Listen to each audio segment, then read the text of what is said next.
Article 1 Teen Veiga became the first of his kind since the Empire's founding.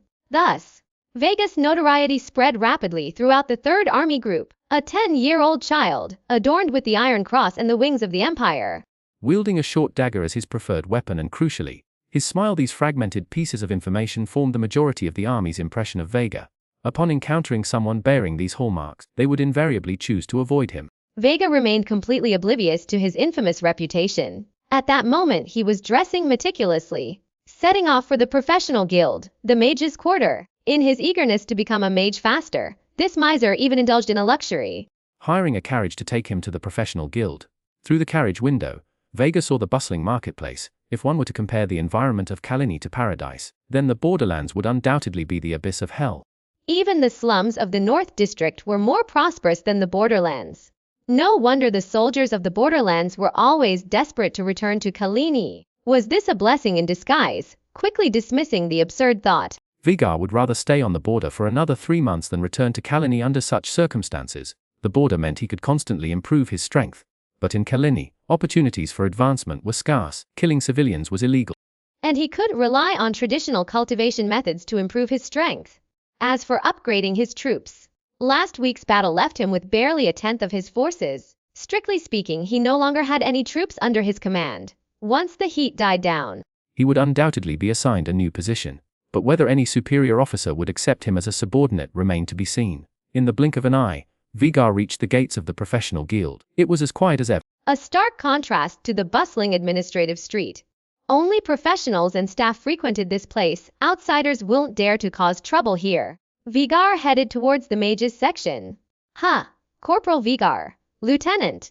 A bell-like, melodious voice reached him. It was Dini, who had once met Veiga and gifted him a dagger. She clearly hadn't expected to run into Veiga now, and the fact that his rank had risen from corporal to lieutenant in just a few months, the same rank as hers, caused a slight pause in her speech. Lieutenant Dini. Dini, sister. Veiga felt a little embarrassed, but then he thought of interpersonal relationships as a necessary skill to learn. So he boldly called her sister. Having another sister in logistics didn't seem like a bad thing after all. The dagger Dini had given him had been a great help. Calling her sister a few times was a small price to pay for that. Good boy, Dini, clearly in a playful mood, bent down and pinched Veiga's cheek, not treating him like a professional officer at all, but rather like a younger brother she adored. Ahem. Veiga coughed awkwardly. Having his cheeks pinched didn't bother him much. But the sight of her ample bosom made his face flush. Naturally, his insensible lower half reacted accordingly, bringing him perilously close to tears. After pinching Veiga's cheek, Dini murmured to herself, "He's fighting on the front lines every day. Yet his skin is so fair, it's truly enviable. I am a man." Veiga wanted to express that the word delicate wasn't suitable to describe him, but it only earned him a burst of laughter from Dani. Such a little rascal, and you call yourself a man? Are you here to make your elder sister laugh? Me? Veiga was about to retort, but saw Danya's expression turn serious. Though, speaking of which, are you here at the professional guild for a professional level certification? Although I'm off work. If it's my little brother Veiga, I'll make an exception for you. I'm not here for professional level certification, but, wait. Dani flashed a brilliant smile. Then a mischievous glint appeared in her eyes. Let me guess. You couldn't bear to be away from your elder sister for so long. A playful smile hung on Danya's face. And no, of course it's because I miss Sister Dani too much. Veiga had intended to deny it then, in a flash of inspiration, quickly affirmed it. But Veiga's little trick obviously didn't escape Danya's eyes. Little brother Veiga. Don't try to use those useless lines like those sleazy men out there. I'm not some knave young girl, and by the way, I don't like men younger than me. Veiga was speechless. Ignoring Veigar's embarrassment, Dani said confidently, "You've come to the professional guild to exchange weapons or buy a fighting skill, haven't you? For Veigar's sake, let your older sister help you strategize." "No, it's not that," Veigar stated his purpose. I'm here to get my mage certification." "What? You mean mage certification?" Dani Burton's smile froze on her face. For the first time in front of Veigar, she was so flustered. Chapter Dawson 2 reporting, the evening of the commissioning ceremony. Following Imperial Army tradition, a banquet was held after the completion of recruit training to celebrate the new recruits becoming qualified Imperial soldiers. After all, this devilish recruit training eliminated 70% of the recruits. Those who remained all had some skill. Of course, only regular army personnel were entitled to this benefit. Regular soldiers like Veiga are those who voluntarily enlist. After completing the Imperial new recruit training, they receive their rank and are entitled to the basic benefits afforded to regular soldiers by the Empire, similar to a government position on Earth.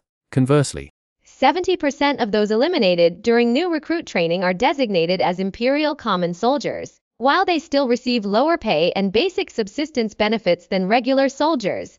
They are without rank and have no chance of promotion. Essentially considered off-the-books personnel cheers. Over 200 soldiers, at 10 tables, raised their cups to celebrate this hard-won moment. From today, they were finally qualified Imperial soldiers. Their shoulder ranks representing the glory of the Empire, at a table in the center. Veiga sat in a child's chair specially provided for him by his instructor, heartily devouring the food. The celebrations and revelry of others had no effect on his hunger. The fear of starvation had long since sunk deep into his marrow. Veiga, Private First Class. Congratulations on your graduation. A man of about 30-odd years, holding a drinking cup. His gaze was gentle. In the unit, he was the oldest soldier and the one who had shown Veiga the most care. Thank you, Rails. I'm so sorry, Veiga said awkwardly, raising his glass of orange juice. Imperial law prohibits drinking for those under 14. I'm temporarily an orange juice enthusiast. Rails' gaze seemed somewhat sad. It's all right. May fortune favor your military endeavors. May fortune favor my military endeavors. Veiga drained his orange juice. Rails, thank you for taking care of me for the past 6 months. Allow me to ask presumptuously. Everyone else initially didn't want to partner or compete with me. Why didn't you disdain me for being a child? Rel drained another glass of wine. Looking sadly at Veiga. I haven't gone home to see my son for 5 years. He was only 6 when I left. He should be about your age now. 5 years? Veiga was puzzled. New recruit training only lasted half a year, Rel said self-deprecatingly. I've been an Imperial soldier for 5 years, but only this year did I muster the courage to participate in the Imperial new recruit training, which has an extremely high mortality and elimination rate. Only regular soldiers are entitled to annual leave to go home, and I'm a true coward. If I hadn't given up on recruit training 5 years ago, please don't say that, Veiga said solemnly. You've persevered through Imperial new recruit training. You are a true Imperial soldier and your child must be proud of you. Rel was stunned. He spoke with heartfelt sincerity. Thank you, Veiga. Every time I see you, I'm reminded of my son, far away in Winter City. Without you, I wouldn't have made it to the end.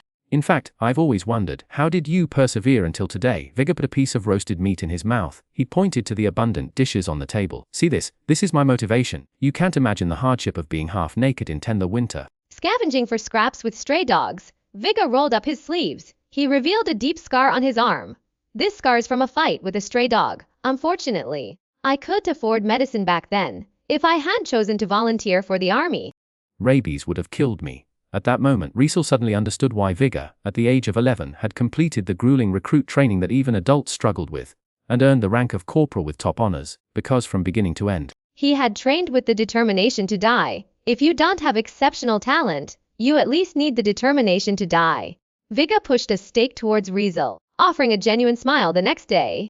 Veiga woke up promptly at 6:30 a.m., put on his crisp uniform, shouldered his rifle taller than himself, packed his belongings, bid farewell to the recruit training camp where he'd spent half a year, and embarked on a new journey.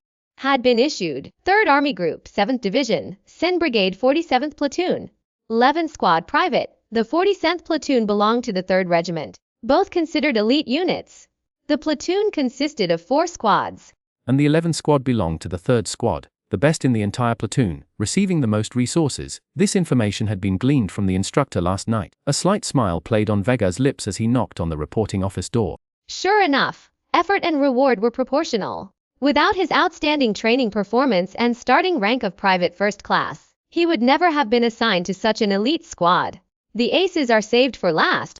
If elite units only deploy during total war, then an ace squad with an elite unit means they don't act until the last moment, significantly increasing his safety margin. A smooth life, already in his grasp, at ease everyone. Squad leader Wales stood with Veigar on the parade ground command platform. From today, Private First Class Veigar will be assigned to the 11th Squad. Sergeant Bacon, please receive and arrange for Veigar's integration. By the way, as an excellent soldier from the recruit training camp. Yes, Sergeant Major. A middle-aged man of about 40 with a strong and resolute face, immediately responded. Without needing to guess, this was his future direct superior.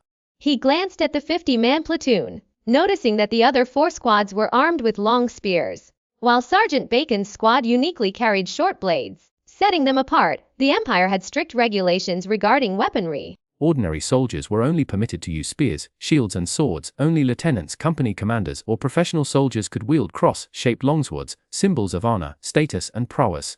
Short blades were authorized only for units undertaking special missions. Joining such a squad, Veiga felt his future brightening. A turn for the better, that's what this must be, he thought.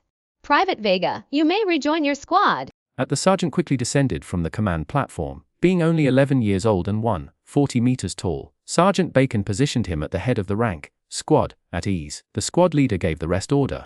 Meaning it was free time. The soldiers could talk amongst themselves or drink water, but they couldn't move. A wave of sound. The moment the order was given, everyone started chattering. Is he really from the recruit training camp?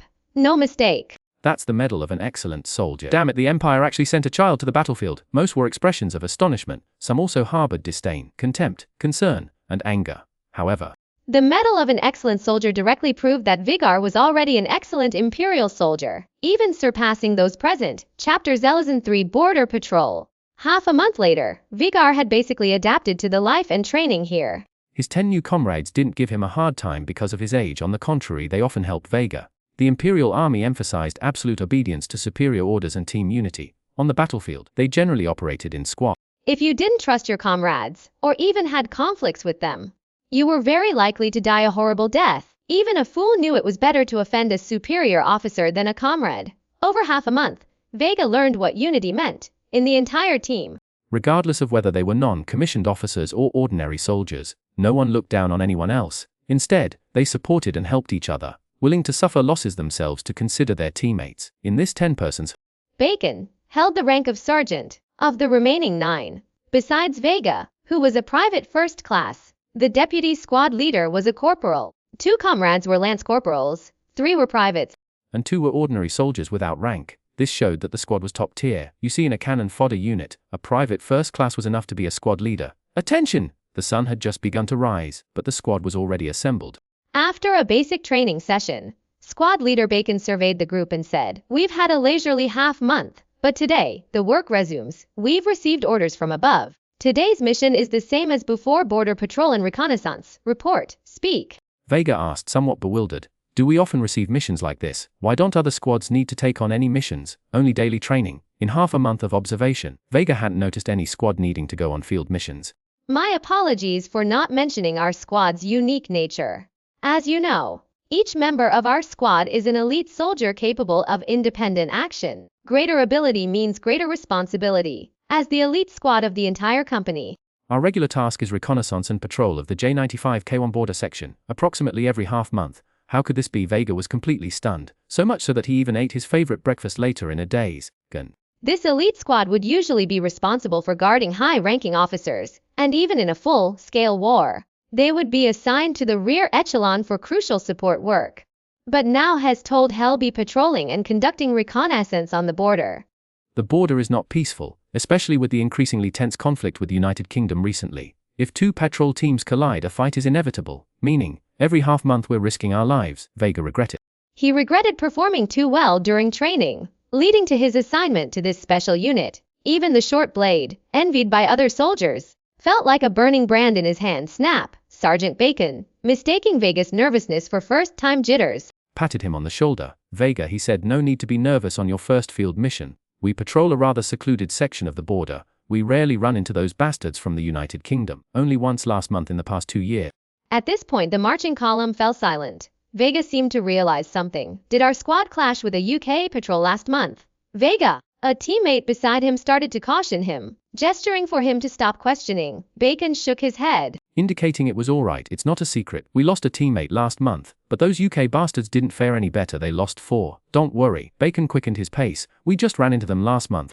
We won't be so unlucky as to encounter them 2 months in a row. We'll patrol in pairs. Veiga, you'll be with me. Yes, Captain Bacon, Veiga responded, but bitterness filled his heart. He thought a peaceful life in the rear was within his grasp.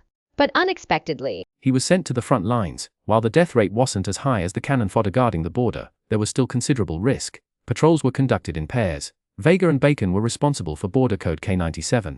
A dense forest stretching 20 kilometers. At Veiga's height of 140 meters, he could see nothing. The surrounding weeds were taller than him. No wonder their weapons were short blades. Veiga finally understood that this small team was an elite reconnaissance unit, not a rearguard defense unit. He had to find a way out of this unit. Veiga made up his mind. At the first opportunity, he would apply for a transfer, while this unit was an elite team within the core forces, as a reconnaissance unit. In the event of an all-out war, they might even die faster than the cannon fodder. Snap! Veigar, lost in his own thoughts, didn't notice that Barkin had stopped ahead. Captain Barkin. Shh, Barkin, his face grim. Something's wrong. Veigar's heart sank at Barkin's expression. He cautiously parted the tall grass and discovered a squad of more than 10 soldiers about 400 meters ahead. Their dark uniforms identified them as soldiers of the United Kingdom. His face went white. Although Veigar had undergone 6 months of recruit training, he'd never seen real combat. Suddenly confronted with the enemy, he had no idea how to handle the situation. One wrong move, and he could lose his life. Veigar, alert the other squads immediately. Keep an eye on them. Barkin's eyes blazed with hatred. Those United Kingdom scouts are getting bolder, daring to penetrate the border by over 4,000 meters this time. To be honest, Veigar didn't want to fight, but obeying orders was a soldier's duty. And so Veigar, heeding Barkin's command, carefully retreated, preparing to inform his teammates and other squads to jointly eliminate this audacious band of United Kingdom soldiers. At the same time, Veigar realized this was an opportunity, as long as he informed the other squads. Annihilating this dozen or so strong team would be a certainty, and he and Barkin, as the discoverers, would gain significant military merit. Merit was the fundamental condition for promotion or transfer. Splash! Alice, fate had other plans. Just as Veigar turned to leave, a wild boar suddenly burst from the nearby thicket, emitting a loud squeal that instantly attracted the attention of the United Kingdom soldiers. Who's there? As a United Kingdom reconnaissance squad. Daring to penetrate 4,000 meters into border territory naturally meant they possessed considerable skill. They clearly saw through Veigar and Barkin's concealment, drawing their short swords and hand crossbows, approaching step by step.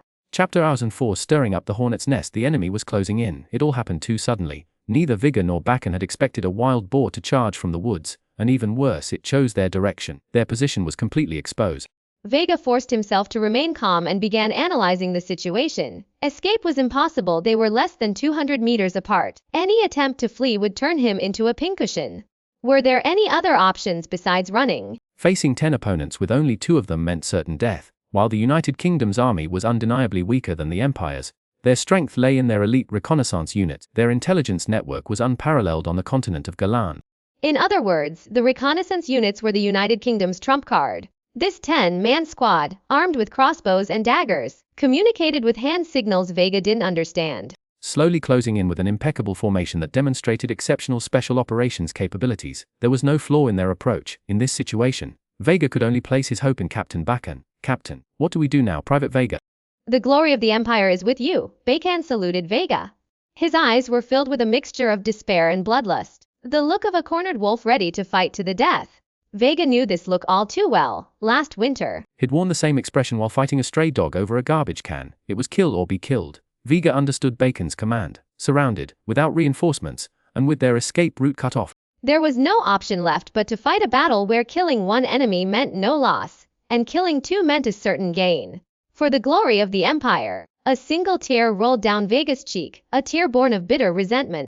He had overcome the fear of the crossing, endured the harsh winter, and completed his grueling training with the determination to die for the cause. He was on the verge of a promising life, only to find himself facing death here. Why? Rage eclipsed Veigar's fear of death.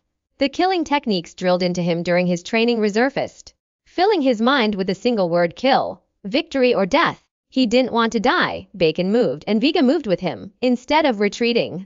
Descending like a tiger from the mountain, his short blade aimed at the 10-man squad. Whiz, whiz, whiz. The United Kingdom Special Operations Array charged forward with their short sword soldiers in the vanguard, the crossbowmen providing rearguard cover. A volley of arrows transformed Barkin into a hedgehog in an instant, and 5 short sword soldiers, arriving moments later, plunged their blades into his heart. Barkin fell without even managing a 1-for-1 exchange. Now it seemed that the enormous disparity in numbers and special operations tactics made the idea of 2 men facing 10 a complete joke. However, Barkin's sacrifice wasn't entirely without effect. Hand crossbows were cumbersome to reload. A second volley in quick succession was impossible. Furthermore, the 5 charging short sword soldiers hadn't yet noticed Veigar concealed in the tall grass. For the first time, Veigar sincerely thanked his height. The target was within striking distance with the crossbowman neutralized. Veigar moved like a leather viper, suddenly bursting from the grass. The short blade in his hand sliced through the first short sword soldier's carotid artery. Blood sprayed across his face, flowing down the blade's groove. Despite it being his first kill, Veigar had no time for fear. Having dispatched one, he moved like an agile monkey, melting back into the grass to conceal himself and prepare for his next target. This nimble killing technique was the very key to his victory over adults during his recruit training. Thwack thwack, one enemy soldier dead, another wounded. The entire exchange took less than 2 minutes, with each enemy soldier's death. Veigar felt a surge of warmth gather in his heart. This warmth not only relieved the fatigue of intense combat but also sharpened his focus and calmed his nerves. This was completely unlike training. During recruit training, short bursts of intense combat rapidly depleted his physical and mental energy. Limited by his child's body, he usually lost all fighting ability after defeating 1 or 2 opponents. But that wasn't happening now. Was he a natural-born killer? He didn't have time for self-deprecating thoughts. Veigar saw the crossbowman in the rear ranks reloading. He knew repeating his previous tactic to kill was impossible. Short, sword soldiers with crossbow support were fundamentally different from those without. Powerful covering fire meant they didn't need to worry about defense, they could focus solely on the attack. Against a full-on assault, Veigar had no chance of using surprise attacks to kill anyone in the front ranks.